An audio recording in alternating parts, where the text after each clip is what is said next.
welcome to Chronically Distracted. I'm your host, Katie. Pronouns she, her, and they. And I'm your host, Sid. Pronouns whatever you want. We are two long-term friends who have bonded over intellectual... Quack. We are two long-term friends who have bonded over intellectual rabbit holes, animal husbandry, and grandma crafts for years.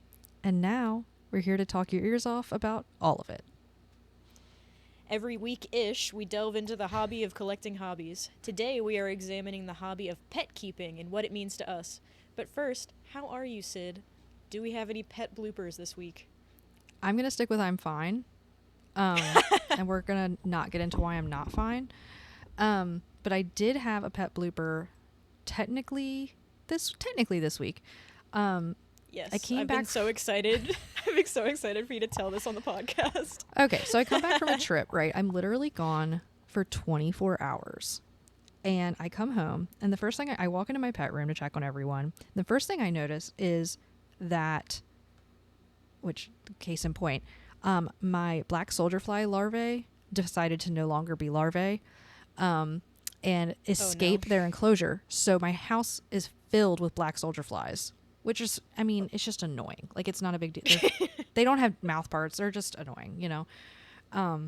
They're just trying to, have a good time. And I'm just getting in the way of that. But for many people, a worse nightmare scenario. Yeah. I mean, it was a lot of them. And I'm just really grateful that my partner is just rolls his eyes and is like, can you fix the lid on that cage so that this doesn't happen again, please? But anyway, so that's the first thing I noticed. The second thing I noticed is that my snake is laying eggs. My snake that I've had for how long have I had this snake? I adopted her back right after we met.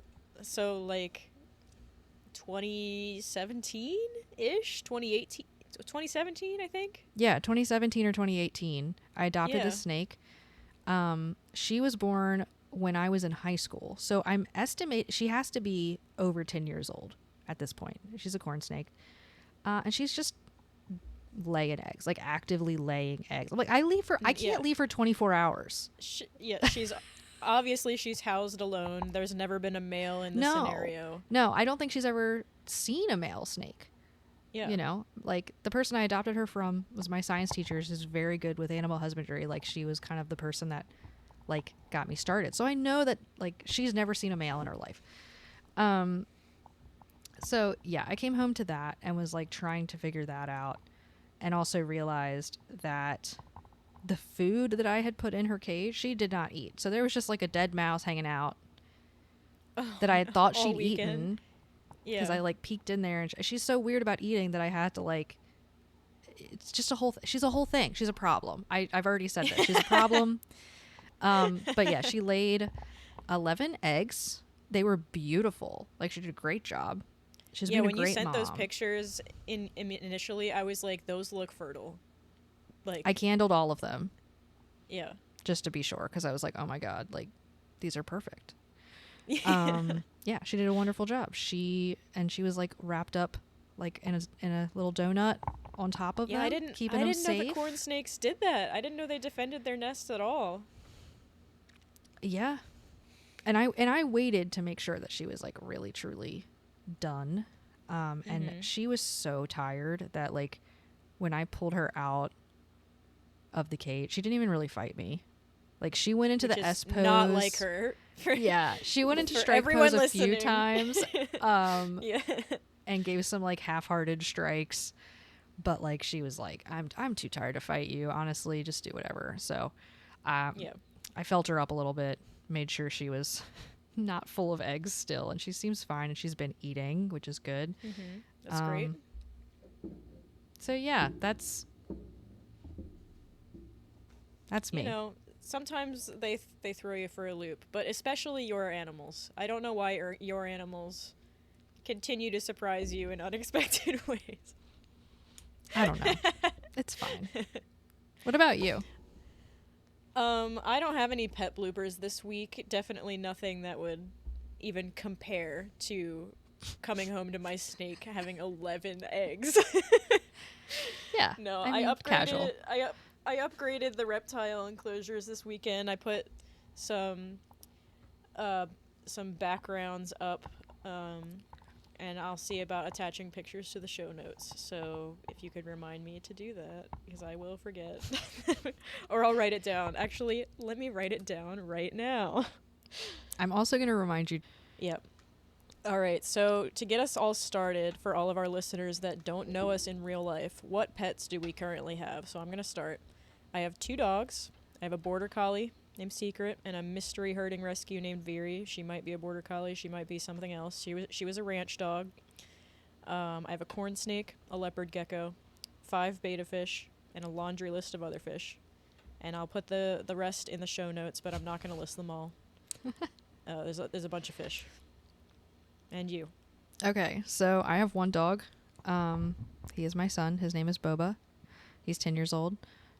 He is a Staffordshire Terrier Shar-Pei mix. I'm guessing he was an accident. I don't know. I had to get him tested. He's in the rescue as well. I have my devil corn snake, a leopard gecko.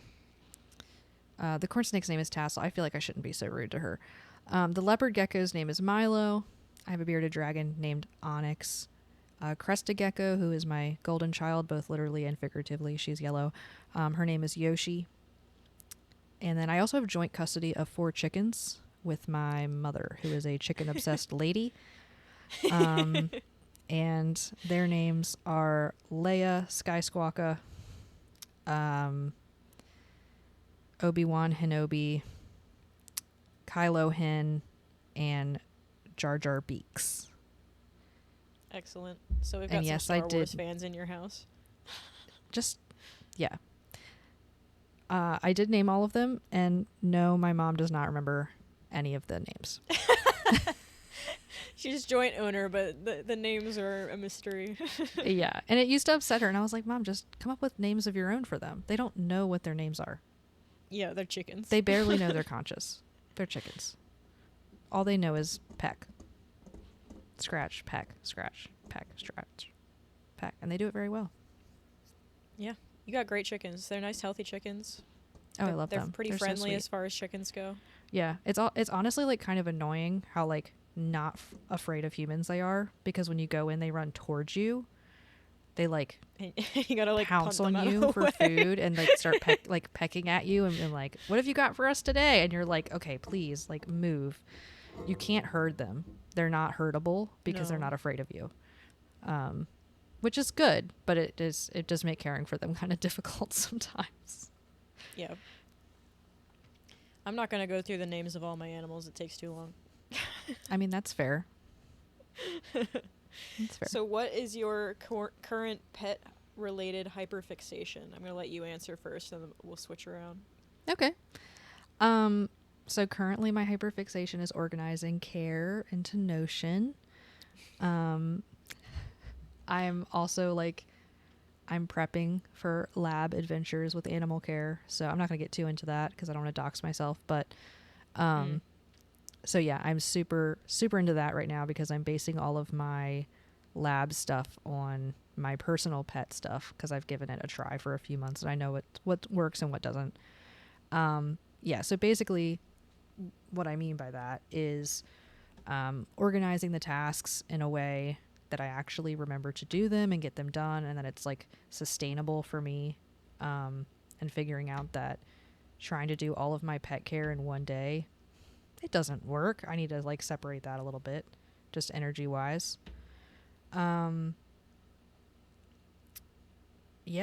And also like just taking notes, like keeping good notes. Like I'm really big into just note taking. I don't know how else to say that. Take good notes. Keep good notes about your care of your animals. Yeah, it's super important, and it's something I'm really bad at. You should like, to download be my honest. dashboard. If I have to get a computer involved with my pet care, I won't do it. I do it on my phone. So this is a great example. Yeah, I won't do that either. This is a great example of how we are different. Like, you're very like, you have your specifically curated apps for things, and I have a whiteboard, which you can't see, but you can see it. That whiteboard in the corner that has all my Oh yeah, I see it. recent recent pet care things and like the water test parameters for my fish tanks and when each reptile has last been fed and when the aquariums have last been cleaned. You're taking notes. But I only take very minimal, absolutely necessary notes, and then you know how you were just saying you were organizing your tasks by something that's efficient but not doing it all in one day because that doesn't work for you. I habit stack like no one's business.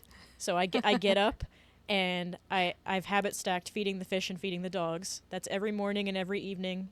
The dogs and the fish get fed at the same time, and then the reptiles and the fish tanks get cleaned once a week, and then the snake gets fed once a week, and then the gecko eats twice a week. So Oliver's the kind of the enigma that has a different schedule, but as much as I can habit stack, the better. Yeah. Well, I mean, the bearded dragon has to be fed daily. Mm-hmm. The geckos, I mean, he doesn't have to be fed daily. He's just getting old, and I prefer to feed him daily. He doesn't always eat every day. The geckos, I can feed the same night or a different night. They only get fed like 3 times a week, so they don't get fat. And then the snake obviously is every week. So it's just like kind of dividing it up so that my energy levels are okay, so that when I do have to go in and like spot clean and clean all of their dishes like I did today, it's like an hour-long affair. I have the energy for that because I don't also have to do all of the other stuff. And then I also have some bigger projects related to my pet that are like taking up RAM in my brain right now. I'm building them these massive I mean, honestly not that big really, but you know, for a home they're big. For someone's home they're kind of big. Massive enclosures. I'm building them myself. That was a mistake. I'm planning to make a whole YouTube video about that, and I don't know. It was a whole thing. It's taking up space in my brain. So those are my hyperfixations. It's been like a 2-year project. Yeah, it has, because I started the project and then thought I could also go to grad school. Turns out grad school does not play well with others. No, it doesn't. No. Especially building projects. And especially projects that you don't actually know what you're doing. Because I didn't know what I was doing going into this. And I've just been like chaotically figuring it out along the way, which takes way longer than like going into it knowing what to do, because every time I would get stuck there would be like months of like no progress because my brain just couldn't wrap itself around what to do next. So yeah, I'm planning to make like a whole video about what not to do, because I've figured it out. I know everything. I've learned not to do. all of the ways you should not build your enclosures at home. Exactly. I keep seeing all of these really beautiful DIY acrylic enclosures for geckos on Instagram, and like that the doors are held on with like magnets, and it's just like plates of acrylic that they've drilled holes into for the ventilation, and they're so clean looking and nice, and I'm like, that looks like a whole rabbit hole I should not go down. Yeah, I don't recommend. Cannot. 0 out of 10. Will I do it again? Probably. Because I don't learn from my mistakes. And because now you'll invested. Be better equipped. You'll be better equipped on your second round. Yeah. And now I'm going to want all of them to match. That's true. So I'm screwed. Anyway, what are your current pet hyperfixations? Currently, it's probably the aquascaping of my aquariums. I'll have to put pictures of this in the show notes, too. I'm a huge fan of Tanner from Serpa Design. Oh my God, I love him. I have like fan dazzle brain right now where I'm just like, wow, Serpa Design is like the best in the world. Yeah, for real. So I've already set up all of the aquariums. They already have all their plants. So now it's just basically maintaining them. Like, I really wish I could have like a massive like 250-gallon aquarium so I could really go ham on the aquascaping, because there's only so much you can do in like a 10-gallon aquarium. But man, did it scratch the itch for a while. Like I've got two 10 gallons, a 2.5-gallon mini one, a 5.5 two 5-gallon, 5.5-gallon roughly ones. So I like working at the nano scale too, because it's easiest in this space. But I also love tweaking all of the little ecosystems. So every Sunday I start my morning and I have my coffee and I just go around and take care of all my little aquariums. It's like indoor aqua gardening. I probably wouldn't keep fish if I wasn't so invested in the plants. Because I think, and I don't understand actually how people keep fish without plants. Like, I don't know how you get your aquarium to function as well, because the plants are a huge part of my nitrogen cycling. Like, there's no way this little aquarium would work if I didn't have a house plant growing and it sucking up all the nitrogen. Yeah, Like, and I think that's I think that's why they fail often. Yeah, is because it's because they don't. People think that it's going to be harder to have live plants, but I don't think it would work without it. Yeah, Like, yeah, and that, like, this is 2.5 gallons. It's got one betta in it, and the betta people don't come for me because I know it's on the lower range of their tolerable minimum sizes. But it's got like 5 different plants in it, including a massive. This plant has like tripled in size since I put it in there. yeah. It has. It looks completely different now. And this this is the one that gets a water change twice a week. So he's perfectly happy. So basically, you are keeping aquarium plants and feeding them with the fish waste. Yeah, and feeding them naturally with fish waste. Yep. That's your hobby is aquarium aquascaping. That makes sense. Well, I do like accessorizing the with too. fish. Yeah, I mean the fish are Quack quack. Quack. The fish are expensive, so I wouldn't say they're purely accessories. I know. I was just kind of like making fun of how you're like all about the plants and. Yeah, I don't know. I really like the plants. I like having green. I get sad if there's not enough green around me. Yeah, I do too. Unfortunately, we'll get into this. We'll get into how much I suck at plants. We have different ability levels with plant keeping. Like everything else. That's fine. We're different in that as well. Mm-hmm. Okay, so let's get into the doozy part of this aspect of what we love and hate about pet keeping. Yeah. Do you want me to go first? Yeah, talk a little bit about what you love. Well, I love having the animals around because I don't like being alone ever. Like I said, I like my solitude, but like if there wasn't another creature in this house, I think I'd go insane. Yeah. I genuinely don't think I could take care of myself if I didn't have animals. So there was maybe a year after moving out of my parents' house at 17 where I didn't have any animals because this was the first year I was in college. And that year was an absolute quack show for me. The only thing holding me together was marching band in the fall. And you and I, we both did marching band, so I'm sure you understand that. And then the following spring, I tanked, pun intended, in every way. I went from like a 3.6 GPA to a 2.6. I don't know if I ever told you this, actually. No. Yeah, and this was before I met you. So I was like, so that spring I decided I was going to take like 21 credits, which you're not allowed to do, but I did anyway. Couldn't handle that because it's not handleable. It's not. And I was like so depressed without the structure of marching band that I was like sleeping until 4 and then I'd get up and not be able to sleep all night, and not being able to make deadlines and all that kind of stuff. So the next year I got a betta fish that I had for a while, and I got Oliver the leopard gecko and Abby the corn snake, and I hid them in my dorm rooms. So don't tell my college. I also at one point I had leopard frog tadpoles that I grew in. Well, only one of them lived. One of them grew into a frog. Did not ask my roommate. Shout out Courtney for tolerating me. Sure, they didn't appreciate the random animals I kept bringing home.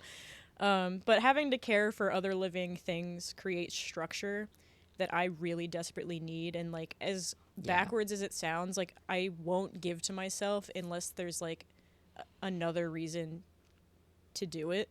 Like if there's something else counting on me, I can work around it in my brain to do those things and take care of myself, like because I have all these animals counting on me. I have to take care of myself so that they get the best life they deserve, and like logically I should take care of myself so I have the best life I deserve.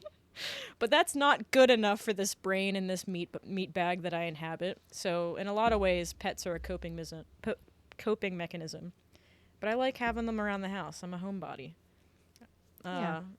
I always get some exercise because I have the dogs. I always get out of bed.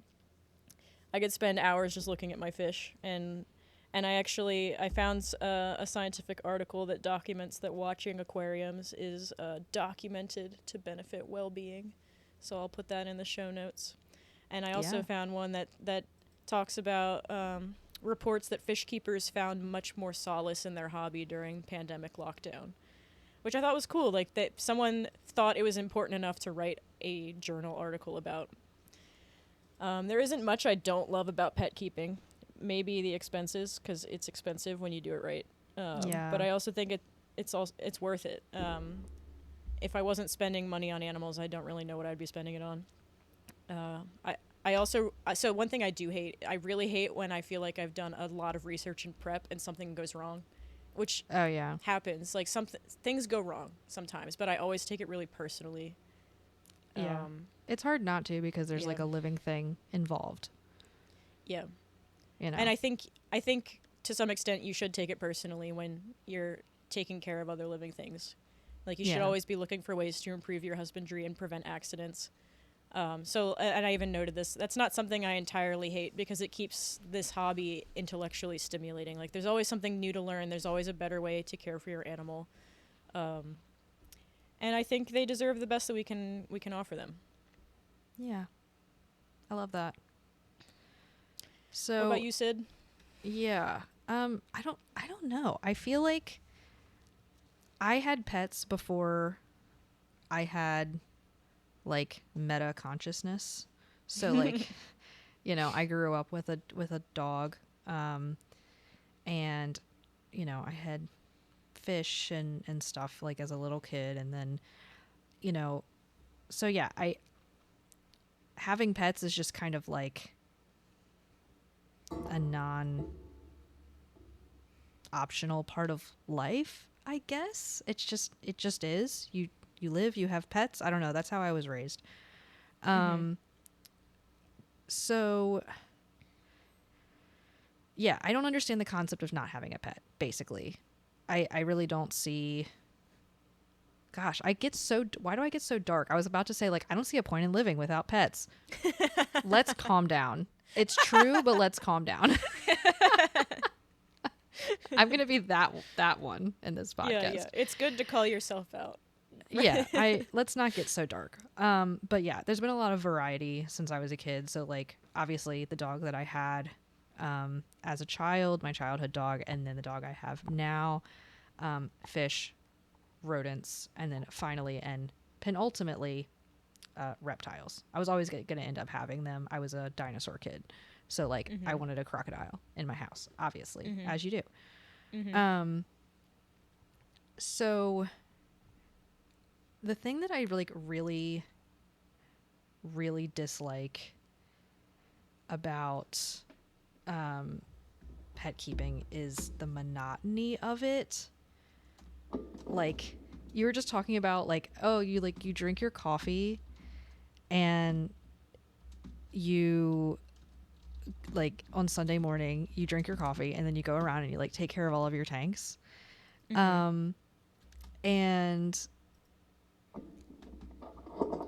not that sounds nice. Yeah, I But like to romanticize it. The idea of having to do that every Sunday morning makes me want to scream. Like it's just the monotony of like, especially with like the repetitive tasks of like cleaning the same bowls over and over again. And I did this to myself. I know that by having multiple reptiles, but like I feel like I clean more dishes for my pets, I think, than I do myself. Like don't come for me. I'll eat off of a paper plate because I'm like, I have pet dishes to do. I don't want to also do my own dishes. Does your new apartment that you're moving into later this year have a dishwasher? No. Oh, no. I was so hoping you'd have a dishwasher. No. But yeah, so it's just like, yeah, it just sometimes feels like with like the cleaning and the feedings, it just feels like I'm on like a conveyor belt of tasks that's never ending. And like I kind of get like every few months I get burnt out. And I just like stop doing everything except like their basic necessities, and the dishes pile up, and like there's still like snake shed in the snake cage, which isn't like a huge deal, but it doesn't look very nice, and I'm sure it annoys her. And like, and then I'll snap out of it, and I'm like, okay, retask manage, switch it to different days so it feels different, and start over again. And it just happens periodically. But I think this level of monotony is kind of what led me to reptiles in the first place. Because, you know, I still get annoyed by their care, but it's minimal in comparison to like other pets that I've had. Because some of them don't even eat every day. So like, which I wish I didn't have to eat every day. If I didn't have to feed myself every day, that would be fantastic. But unfortunately, I know, I would save so much time and energy and dishes anyway. But yeah, so like if this weren't the case, I would probably still be keeping rats, because rats were probably one of my favorite pets that I've ever kept besides reptiles. But they are so much work. It's like having like a bunch of little dogs in a cage. They need so much care. They need so much work, so much time, things to do, the cleaning up after them. So yeah, with pet keeping, it's just the monotonous, never-ending tasks of like, oh great, now I have to take care of something else, not just myself. I think it's so interesting that the thought of like cleaning the aquariums every Sunday morning is like so atrocious to you, and I live for it. Like I look forward to my Sunday morning coffee algae scrub, because I get to like really admire all the work I've put into these little landscapes and the little aquascapes. I get to see how the plants have grown. I get to trim the plants if they've grown too much. I get to do the little health checks on all the fish. Yeah. I don't know. They all the fish. I mean, they're not like that personable. The betas are pretty personable. Yeah.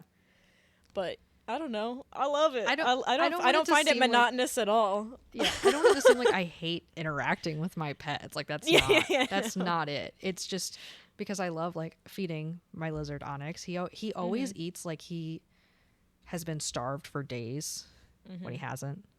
So just that gumption of like, oh yeah, and it's literally just like a salad, you know. Yeah, he's like, give me those greens. Give me those. He loves his greens. I need those collard greens. Yeah, I know. And so like doing that, and also like I think I was enjoying it the most when I was growing his salads myself, and I would just like go out to my little garden and like cut him some fresh greens. Yeah, it's a lot more cottagecore when you get to go out to your garden and cut your lizard a salad. Yeah, it felt like I was like playing Stardew Valley or something. I was just like, you know, like I'm a little farmer.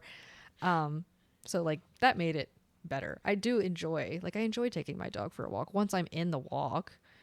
But like knowing it's a task I have to do, my brain's like, oh God, there's a task. Yeah.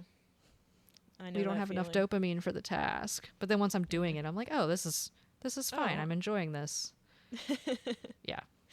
So one thing that you talked about that I didn't even think about when I was writing the notes for this episode is you talked about your family history with pets. And I didn't even think about that because growing up we had all sorts of pets. Like we had tons of birds, we had parrots. As far as I know, my dad and my stepmom still have our chestnut-fronted macaw and our red-headed Amazon because they're going to live forever. But then when I was really little, my dad went through a fish phase, so I was very intentional when I started the fish keeping that it wasn't going to be a phase. This was going to be the next step in my pet keeping hobby. I mean, maybe it'll be a long-term phase, but it's not going to be like a several months and then sell all the fish phase, or like get tired of the aquariums and things die phase. Like that's not how I roll. We had a rabbit growing up. We had I had a African clawed frog. You know those little albino frogs? Oh yeah, they I sell had at one aquarium of those. stores. Yeah. Yeah. So this is a discussion we could talk about at some point. I don't know if we have time to get into it today, but I'm a big believer that parents should not get pets for their kids. And when I was 5, For my birthday, I got some angelfish and that clawed frog, and I named them. The angelfish were Cheech and Chong, and the frog was Dave. So, I mean, what was I watching at 5 years old? Okay, there's so much to unpack here. There's so you much were to given unpack there. really inappropriate gifts for a 5-year-old. First, that's the first thing. The second thing, because like not even a goldfish, angelfish. No. So back then, angelfish weren't even a sturdy aquarium fish. They were like brand new to the hobby. This was, I mean, I was 5, so it was like 2001. So they were like, they probably weren't brand new, but they were newer to the hobby. Like they hadn't actually been bred to be like actually resilient in an aquarium setup. They were very sensitive. So they died immediately, like within days. Oh my god. So I got to learn at 5 years old for my birthday that fish die quickly. Oh, But Dave, my god. Dave lived for 6, almost 7 years.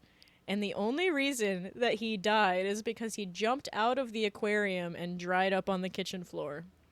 I'm noticing a pattern. I was a kid. I'm not responsible for that one. I'm responsible for the beta fish that jumped out of the aquarium. But in my I don't defense, know if you're responsible for that. You literally had a lid on the tank. I don't had know what I more had you a could have full coverage lid on that tank. I don't like. There still has to be ventilation to the tank. I can't just seal it off with plastic wrap. Anyway, it's a whole thing. But I can't believe I forgot to write anything about my family history with pets, because I think there's a tendency in my family, at least, gently speaking, to maybe acquire more animals than our carrying capacity of energy has to appropriately care for. Yes, And I agree with that statement. I specifically don't want to be that person. Like, I am very comfortable with the animals that I have and the level of care that they require. Yeah, there is a pattern with people who are neurodivergent of taking on more animals than they can energetically take care of. And I think it comes from a good place. Like, I feel like a lot of neurodivergent people feel very connected to animals. And I think we're going to talk a little bit more about this in our horse specific episode. I feel like a lot of neurodivergent people feel very connected and empathetic to animals, maybe even more so than humans sometimes. And it feels good to surround yourself with them. But neurodivergent people are also struggle with like tasks and taking care of things and being consistent and, taking on more than they actually can do. So I feel like it's really common. I saw it in my family. You saw it in your family. Neurodivergent. And I say this so lovingly. Like, I know my family, for the most part, has only the best intentions for like the furry friends in their family. Like, exactly. It comes out of a place of love. Yes. Of like love for these animals and seeing them, like putting them on a pedestal and being like, oh my God, these things are so great. Yes. And yeah, I definitely think there's like a genetic component to that. A lot of, neurodivergent conditions are very genetic. So my undiagnosed neurodivergent family was buying me animals left and right, not knowing what was going on. They just wanted to make me happy. They wanted to be happy. They enjoyed animals. So, yeah. Yeah, and I do think that this impulse buying animals like from like a big pet store has really decreased over time. Like 30 years ago, you could go and buy a dog any day of the week from anywhere. And that you can't do that now. Especially around here. Like there's at least some amount of paperwork you have to do to get a dog. Even at the PetSmart, like the PetSmart fish manager is asking all these questions about how long have you had your fish tank at home cycling. And if you say you haven't had it cycling, they're not going to sell you a fish. And I think that's good. Yeah. Yep. Anyway. Yeah. I'm going to move on because we're going to run out of time. All right. Yeah. So here's a question I actually don't know the answer to, Sid. What was your first pet? Okay, so technically it was the dog that I mentioned. But the first pet that I like consciously can like visually remember that was like actually mine was a guinea pig. And this guinea pig was sold to my parents as a male guinea pig. And they got it a little tiny jail cell of a cage, as like they were told, Because that's by what the they were pet told. store. Yep. Yeah, and they bought it the terrible food that they were told to buy, and they brought it home to their. I mean, I think I was four or five, and I wasn't expected to like. It was for me, and it was mine, but like I wasn't expected to like take Yeah, care you of were it. not. My You weren't mom, the primary caretaker. Okay. yeah, I was not the primary caretaker, so my mom was pretty good about that. Of like kind of knowing, like I'm kind of taking this on. Yes. She promptly had a litter of baby guinea pigs immediately, like Your the mom? same week. No, just kidding. No, the guinea pig. gu- The guinea pig promptly popped out like a ton of babies, and then there wasn't enough space for them, and like we were panicking, like we didn't know what to do. She ate them. Oh no. She ate them, all of them. Oh no. Every day we'd come home, and there would be one missing, and we were like, "Where are they escaping?" And I so distinctly remember when we realized that she was eating them because we caught her eating one. Oh no. And she did. So you saw this as a little kid? Yes. Oh, oh no. Yes. So I think we managed to save. I don't really remember how it turned out because I was young. Yeah. We did keep the cannibalistic mother guinea pig. I'm sorry. I should not be laughing. It's so funny though. You can laugh at my trauma. It's fine.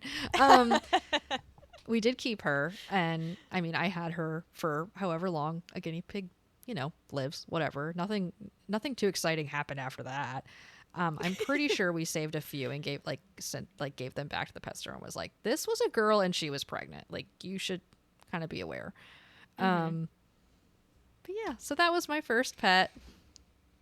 Well, Aren't you so glad you asked I'm that so question? glad I asked. All right. What's a pet that you've always wanted but haven't had yet?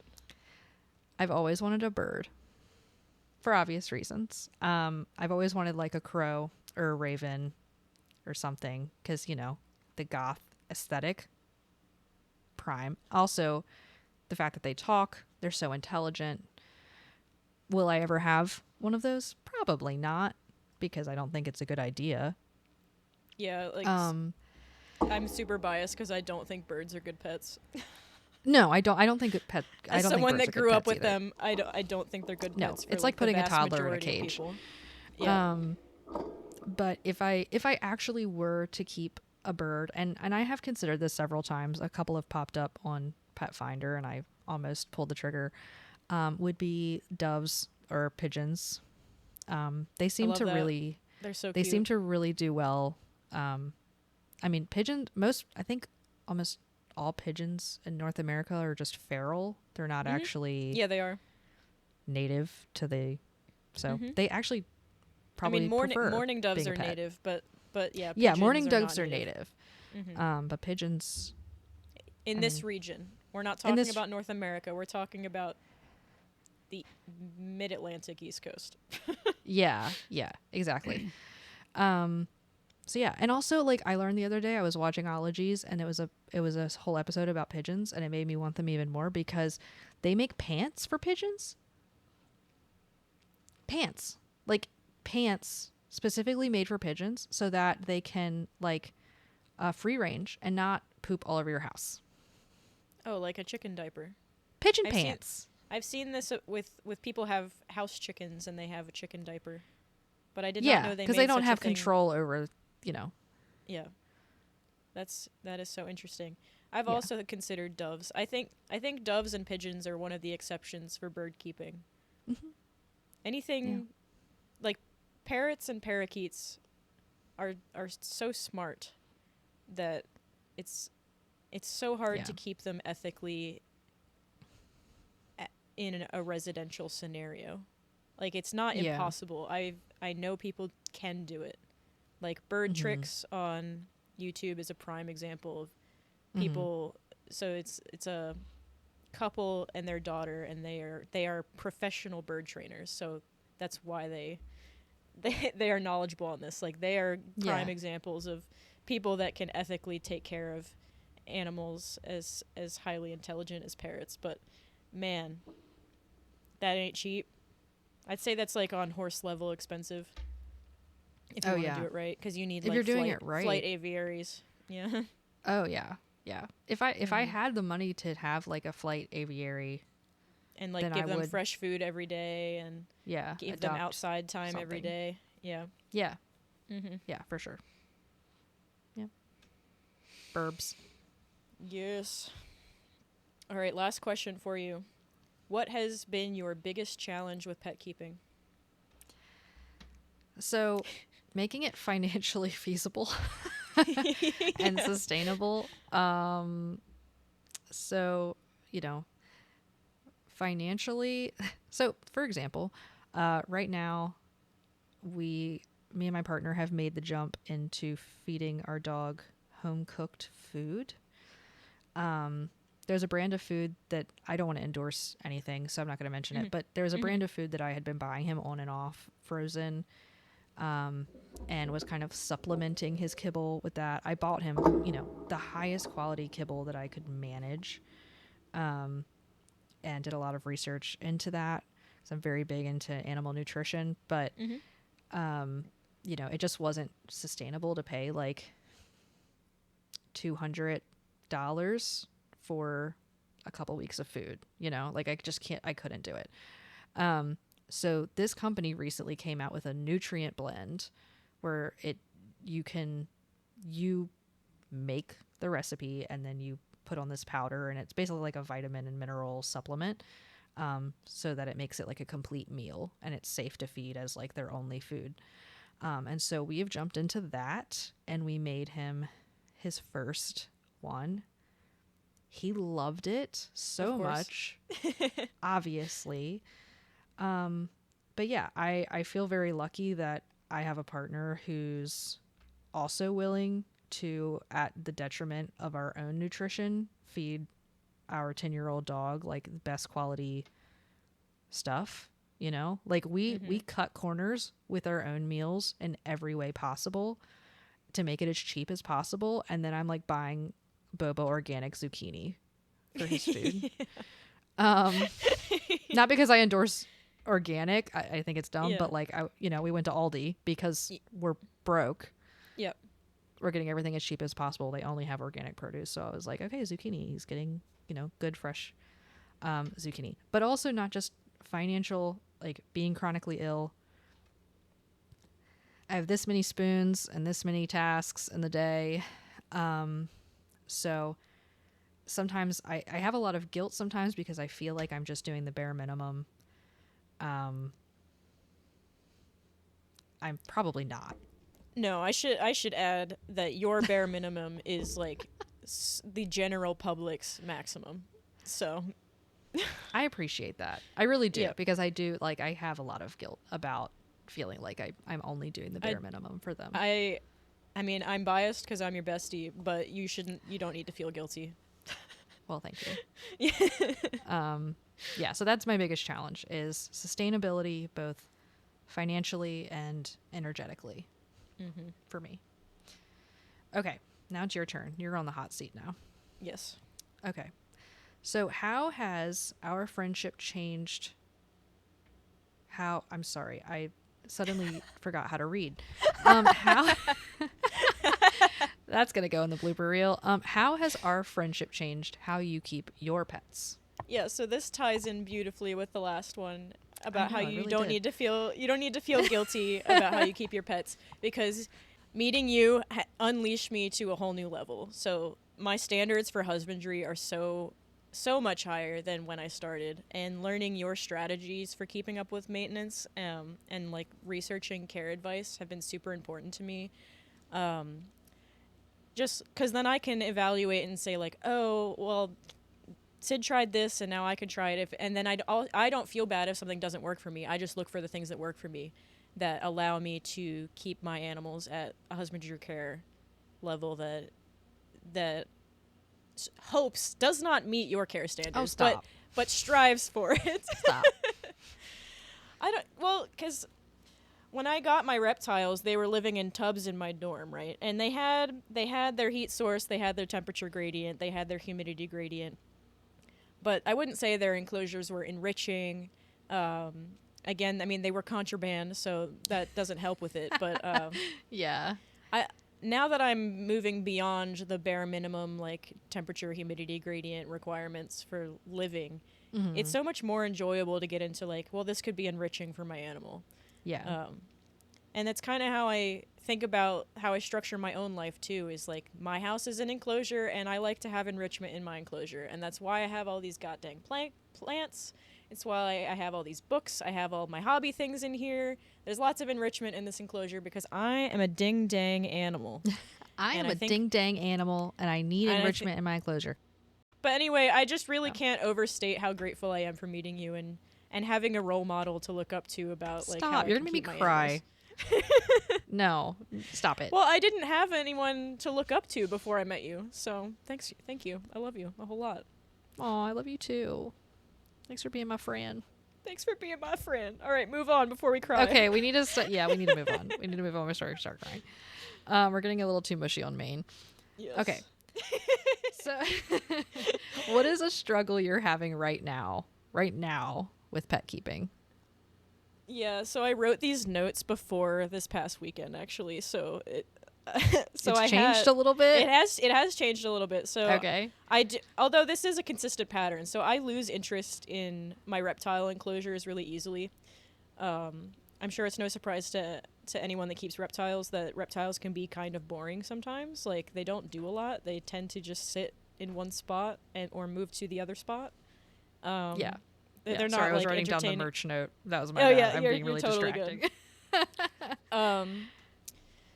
So they're not like a fish tank where you can watch the fish swim around and there's like something interesting about the movement. So I lose interest in the reptile enclosures. I really like making all these plans and lists of things to buy for them, and then I'll sit on those plans for months until the motivation hits or until I feel like I can be irresponsible with my money. Because, like, a lot of my hesitation is like, oh, well, I'm not exactly sure I can spend that money right now. So I'll just wait until I feel like I can be impulsive, which is, like, also not healthy. I mean... But I would like to finish these builds, and I would ideally like to get these bioactive, but I get frustrated by how hard it is to have bioactive reptile enclosures for upland species. Because, especially in the tanks, I think they're Zoom Ed. I have Zoom Ed tanks, and they dry out really easily in my space because I have untreated wood floors, so I have to have a dehumidifier running in here all the time.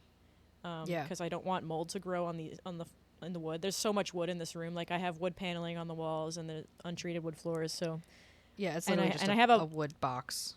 Yeah, and the windows aren't insulated super well, so I have to be really careful about humidity in here in terms of, like, my health, because I am not about to live in a moldy house. Or have all my animals live in a moldy house. Absolutely not. 0 out of 10, don't recommend. No. So that's part of why the aquariums are kind of crack for me right now, because I don't have to worry about killing invertebrates or plants. I can just stick new plants in, and they're beautiful and they're stable. Also, Oliver hopped out of his enclosure, and he's exploring his plants that I just put in there. Enrichment activated. Enrichment. Oh my gosh. I gotta find a way to have the second camera so that the podcast people that are watching the video can see it. Yeah, I can't wait to go on the plant adventure that I'm planning. Because once I start planting my tanks, I'm planting them all.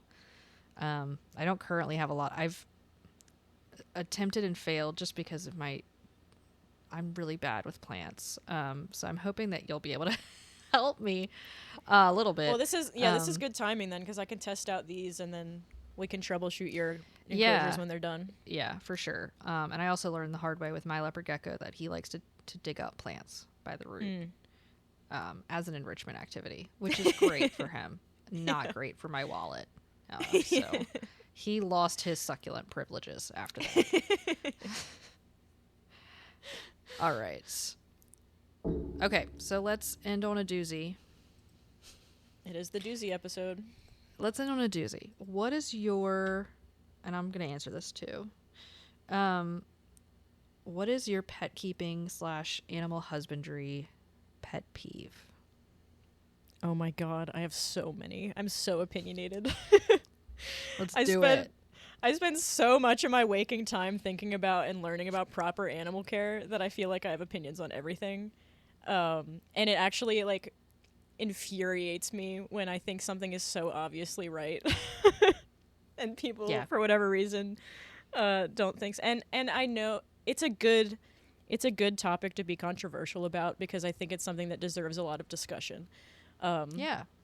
Yeah. In general with pet keeping. So number one is I hate when people don't trim their dog's nails regularly, like at least once a Yeah. week. I'm so guilty of that. And I know this is like such a dog dependent scenario, right? Yeah. I know that, but I have like such a no nonsense approach to it. My dogs are getting their nails trimmed. I don't care how Yeah. bad they're being, they're getting their nails trimmed. And I'm making it as Yeah. fun as possible for them. And I just do it every week and they get tons of treats. And, you know, it sucked. It sucked at first. Because, you know, the dogs don't like to have their feet touched. They just don't. Yeah. I mean, It's that's I fine. don't either. I don't either. I don't get pedicures. No, I don't want people touching my feet. Yeah. But I just do it I do it every single week. I make it as fun as possible, and it's made my life much easier, and it's very normal for them. Yeah. That's my biggest dog pet peeve. As a horse girl that doesn't even have her own horse, I have so many horse pet peeves, and I'm going to try to keep this short because we have our whole episode planned about horses. Yeah, we have a whole episode, so just give us the Reader's Digest. The Reader's Digest. So I think the horse training world could really take a seat and learn something from modern dog training and positive reinforcement. Yes. There is so much negative reinforcement in riding and horsemanship that could be much more enjoyable for both the horse and the people involved. Yes. Like, I watch so many horse trainers that they're just doing too much. Like, it really can be as simple as, like, giving the horse a treat for doing something that you like. They're so averse to giving a horse a treat. Like, God forbid. Like, heaven forbid you give a horse something that they find rewarding. And I'm not going to come up on here and claim that all horseback riding and horse sports are cruel, because I think that's untrue and is trying to paint everything in black and white. And I think doing that is very rarely helpful. But I just think there's an unacceptable amount of cruelty in horse sport industries as a whole. Yeah. And also, I mean, it's not gone from dog training. There's still plenty of dog trainers out there that are doing all sorts of unacceptable things. But I'm going to end the horse tangent. Horses should get ample turnout with other horses so that they can move and digest how they're supposed to and engage in normal horse social behaviors. Horses do not need to be in a stall 24/7. They need to be in a field with other horses. Turn out your damn horses. Mic drop. And I don't care if you think I'm not a what is it? God, I'm like losing my train of thought because I'm so angry already about this. I don't care if anyone thinks I'm unqualified to say this because I don't have a horse, so how would I know? I've literally been studying horses since I could read. So I don't want to hear it. Yeah. Working horses should be rewarded with something that they find rewarding and not just movement away from negative pressure. I've studied animal behavior genuinely my entire life, and I feel this way about training and managing any animals. Like, make the things that you want rewarding for them, and just don't reward the behaviors you don't want. It's that simple. I think it just really boils down to like people not viewing animals as a person, as an individual, like, and or just viewing animals as something that deserves your respect and consideration. Yeah, exactly. Yeah. Or the opposite, where they think animals are capable of all these human emotions, like, oh, my horse is just being petty. Your horse isn't being petty. Horses aren't petty. Like, you're anthropomorphizing your animal. Yeah, your horse is uncomfortable, and they're reacting to their discomfort. Yep. Anyway, we'll get into that later. Yeah, we'll get into it later. I got a lot of pet peeves. So we should be making animal environments safe and species specific. We should be making animal environments safe and species specific, and make the behaviors you want rewarding. And I've said it like 3 times, and I'm standing by it. I'm glad. Now, what are your pet peeves? Let me hear it. Okay, so my biggest pet peeve, because let's be honest. I, like you, I have more than what a podcast can reasonably handle. Mm-hmm. My biggest pet peeve is the pet trade in general. So the fact that any uneducated and impulsive person, and do not be fooled, I am often this person. The fact that this person can walk into a pet store and buy an animal, a living thing that is one, either wild caught or bred in some awful mill, or two, requires way more care than they would be willing to put in, and three, will ultimately be more expensive than they are expecting. This is appalling. This is Mm-hmm. appalling to me. Okay? Think about it as if like these animals were like children. Mm-hmm. Appalling. Appalling. So the next thing I'm going to say is probably going to make a lot of people really, really angry, and I get it. I don't think people should be able to own animals without a permit. I can feel the hate. I can feel the hate coming in, like The heat. hate It's mail like is the hate no. mail is coming. And I gotta say, Sid, when I first read this, I balked at it. I You was were like, like, oh, "What the fuck?" yeah. I was like, damn. But then when I thought about it, I was like, all right, I see it. So continue. Okay, so let me, it doesn't. It Now that doesn't. it's out in the air. Now that it's out in the air, that Sid thinks that you should have a permit to have an animal. God, Yeah. kind of like, government do I want? Mm-hmm. So what I mean by that is taking some type of online course on the animal's care. There are tons of really amazing resources that already exist, that people just don't know about or don't have access to. So this could be very, very simple. The internet can be a beautiful place. And taking that course, getting a certificate that you completed that course, because the pet store employees, they don't have any idea how to care for all these animals. There's no way. I spend a lot of my time learning about animal husbandry, and I couldn't tell you the first thing about taking care of a parrot Yeah. other than like it needs a lot of enrichment. I don't know what it needs to eat. I don't know what size cage it needs. I don't know what toys are safe for it. So like to expect a pet store employee that is looking after 20 to 30 different species of animals all with like different needs to be able to help someone and know what, that's ridiculous. That is just absurd. Okay, Yeah. they don't know how to care for all of these animals, and Yeah. it's And not their mind you, fault. these employees are overworked and underpaid. Yes, that as well. Um Oh, Oliver is and climbing right over his aloe vera. Boy, you better not be breaking those leaves off. oh, he will. Just you wait. Um yeah, and also the fact that like I don't trust care advice from someone that's trying to get me to buy something from them. That's trying to sell me something. Yep. If a pet store is telling me, "Oh, this is the cage that you need," I'm sus. It's sus. Okay? Mm-hmm. Because you're selling that at a premium. So is it what the animal needs, or is it what you want to sell me for the animal? So people And if going in, anything, yeah. if they did give care advice, there needs to be citations on it. Like we need to start Yes. demanding that the information we get from vendors has a reference list. Like where are you Yes. actually getting this information? Yes. Mm-hmm. Yes. So basically, my pet peeve is just that pets are too accessible to people. They think of people. A lot of people think of them more as a toy. I feel like, and Mm-hmm. that's from my own personal experience. People think about pets as toys rather than like this living thing with like thoughts and feelings and opinions and a life, like just like you and me. They have this one life. They're on this earth for this one amount of time, and when they're in your care, that is 100% of their life, and it's completely up to you. Mm-hmm. And that's not something to be taken lightly, and I just think it's taken entirely too lightly. And I feel Yeah. like there needs to be some type of regulation in place of like, okay, in order to get, you want this animal, go online, take this course about how to take care of it. If I spend hours upon hours on research, if it's already there for you, it could be 20 minutes of your time. to read through what the necessities are, what you need, you know, how much it's going to cost, all of that. You know, take a little quiz at the end, get your certificate. I've gotten so many of these little certificates for other things, for other jobs or whatever. Get your little certificate, and then you can go get your pet. Yeah, and I wouldn't go so far as to say that I'm like PETA level, where like PETA doesn't even believe you should have reptiles as pets.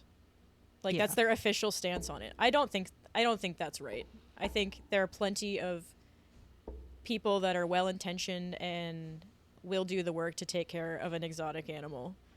But I think having a lot more formal education about it would be totally useful.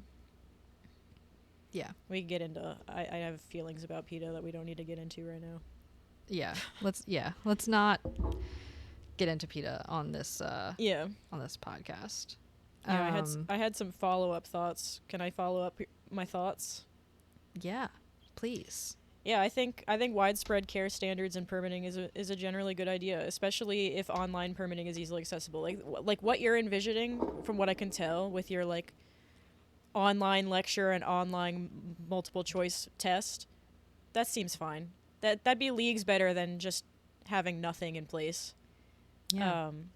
And wouldn't be a giant obstacle. Like it's one obstacle that I think is enough to prevent people from being impulsive, because I think if you give people a chance to think about like, oh, this animal is going to be a lot more work than I thought, they might make the responsible decision and decide not to get that animal. Yeah. I think that's worth it. So I'd like to see that online permitting easily accessible. I would just hate to see pet ownership as a whole stuck behind another giant paywall, in addition to the expenses that good ownership requires. Like, I absolutely think that having a more rigorous process for getting an animal, especially for breeding animals, because there are so many people breeding animals that to sell, like they're doing it for money reasons. Yes. And this goes for animal shelters too. That's a whole story I could go on. That have absolutely no business breeding animals or even owning animals. Yeah, I feel like, you know, for everyday people that just, you know, want to own a hamster or whatever, I don't feel like a paid permit is really necessary. You know, just a free permit is fine, just to show that you have the education that you need. For breeding, 100% needs to be paid, and it needs to be expensive. That needs to be an expensive, hard to get permit. Yeah, and like we won't get into the whole ethical conversation, or not ethical, but like the whole logistical conversation of like, oh, well, who's going to enforce it? That's a great question. I don't know who's going to enforce it. We don't have all the answers. I don't have an answer to that question. I don't have an answer to that question. I'm talking about an ideal world. Yes. Yeah, we're talking about an ideal world. This is my ideal. Like, and I mean, logistically, putting out those online certifications to buy an animal could be done by an intern in a couple summers. Like an intern for the animal welfare office of a state could do that. Yeah, that wouldn't be that would be a great internship. Yeah. But yeah, the enforcement's a whole other thing. We don't have time. We're already over time. Basically, I just didn't want. I have a lot of editing to do. It's fine. I didn't want to complain without offering what I think could be a solution. Because I think there is a solution. Yeah. But I didn't want to, you know, complain too much. And I say this all from a statement of like, I don't actually like big government that much. No, I don't either. I don't like big government either. But there are certain things that I think the government should have a say in, and I think the treatment of animals is one of them. Yeah, because, you know,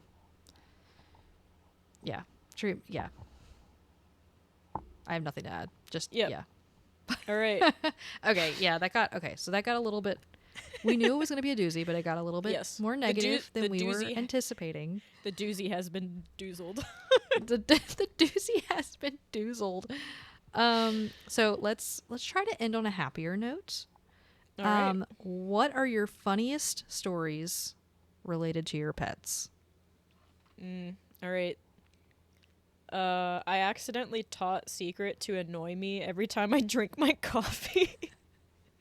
Because he likes the milk foam. I like a foamy latte, closer to a cappuccino. And I used to just give him a little finger swipe of the milk as a treat. But now he demands it. And I should have known better, because what was I doing? I was giving him a reward for his behavior. And that backfired a little bit. But it's like annoying, but he's like, "Mommy, I'm so cuddly. Give me some milk." Yeah. Like, we're having our coffee time together. I want some too. Yeah. Mommy's got her coffee. I want some. So that's pretty funny. And then Veery has a pretty outrageous screech. Like, she does. That makes absolutely no sense coming out of a dog. It sounds like a deranged elk. And I learned this because I tried to teach her to howl, because I wanted her to have the speak bark, and I wanted her to howl with me for fun, because it's fun when you howl with your dogs. Like, you watch all those videos of howling huskies, and they have these beautiful, soulful voices, and I want to howl with my dog. Shoot me. So I would howl with her, and she would just absolutely shriek. So, and it has not stopped. So, what about you? Okay, so I also wrote down a funny dog story. My dog in particular makes me laugh every day because he has facial expressions that are very clear. They've only gotten more clear as he's gotten grayer, because his eyebrows have gotten very gray, and he uses his eyebrows to make facial expressions. I'm not making this up, I swear. So the other day he was struggling with one of the many puzzle toys that I have given him, over the past week. And he was kind of struggling with it a little bit more than I would like for him to. Like, I'm not trying to cause him distress, I'm just trying to, get his brain going. So I offered to help, and I tell him, before I take something away from him, I tell him why, like, hey, I'm going to help you. So he knows I'm going to take it. And so I just made it like slightly easier. I didn't get the treat out. I just made it slightly easier, and I put it back down. And he looked up at me with the most disgusted, disdainful look on his face. Like that was help? You're the one with thumbs. That was help?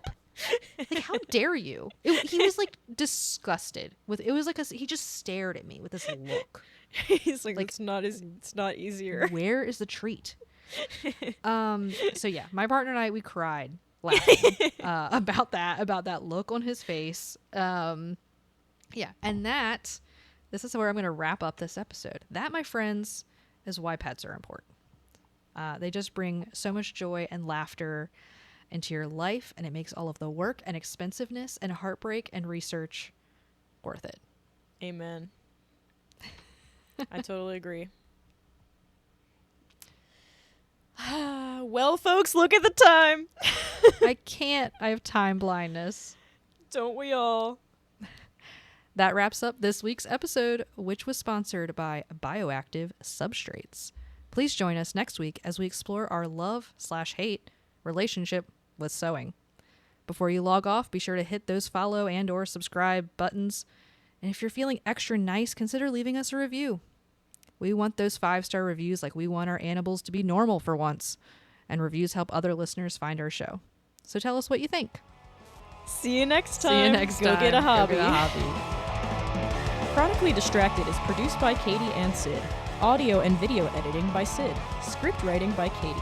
Our theme song is by Geoff-Bremner from freesound.com.